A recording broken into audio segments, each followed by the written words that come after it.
Hi guys, magandang po sa ating lahat. Ako nga po pala si Kuya Tots, yun na cyclist na gustong lumakas. Lumakas lang lumaman, mahina sa ahon. Ayan! For today's video nga pala guys, ang ruta po natin ay papunta tayo ng Punang. Ayan, medyo malayo-layo yun guys. Lampas po yun ng Sopronio, Española, Palawan. Ayan.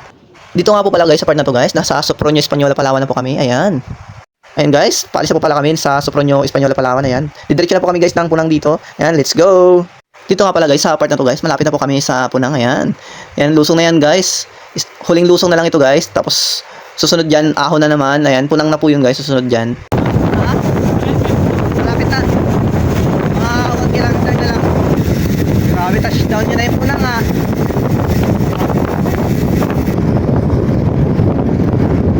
Ayan na guys, nakikita nyo na ba guys. Ayun guys. Banayad na ahon.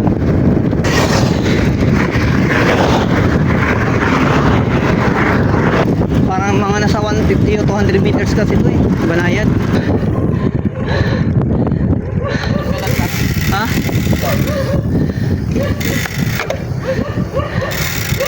Touchdown.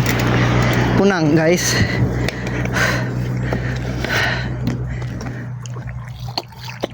Tayo na guys. Touchdown. Punang na tayo guys. Ayan. Bali dito pauwi na kami guys. Balikan lang din po kasi kami guys. Ayan. Ingat po ang lahat. Ride safe. Hi guys! Kung nagustuhan niyo ang video na to, please like and share. Peace!